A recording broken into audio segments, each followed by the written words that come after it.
that wicked awesome piece of chaga up there. Bad news, I'm this tall and my stick only reaches this far. So I'm going to attempt to climb this tree. Which I've advised against. I'm going to do it anyway. And I'm going to shimmy as high as I possibly can and beat it caveman style, primitive with a stick. How far up do you think that is? Oh, I'm not very good at heights. Imagine people. It's about like 3 of it's about 4 of you. Okay, about 25. So I'm up in the tree. My stick is here. It reaches to here. You need to find me a bigger stick. Okay, I'm gonna get the bigger stick.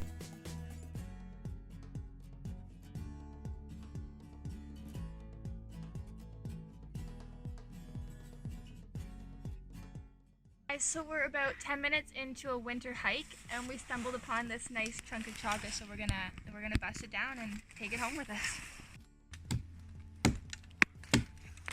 Worked out nicely, we got a nice chunk of it off, still left enough for the tree. Nice chunk of chaga. So we just finished a successful chaga hunt. We've been in the woods now for, well, honestly, only a couple hours. We were so lucky to find it. But the spots that we did find it were difficult to say the least. Just a little bit. Just like They were high. Very high. It was nice because all the trees that we found the chaga on had multiple chunks of chaga, so we didn't have to worry about over harvesting because the trees were already loaded. I guess I'll show you our finds. This is my personal favorite of the day. A little hollow in there, but that cone. It's nice and orange in there too. Yeah, it's really vibrant.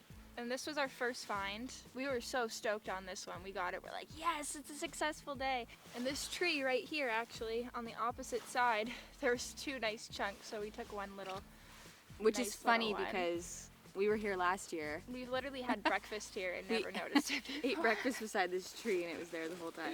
It was a successful little chaga hunt today. Oh, I'm pretty happy with the result. Now out of these chagas, so we'll go home, dry them out completely, bust them up a bit, and then this is what we use for obviously our chaga tinctures, and then we also make a chaga coffee, and we use the chunks as a reusable chaga chunk.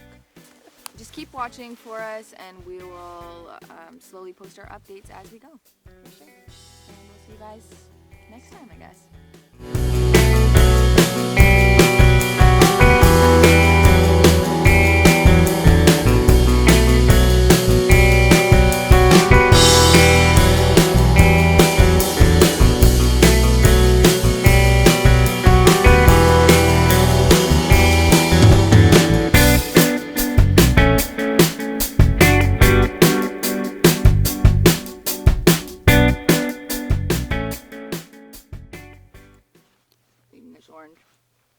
Bad time to chew.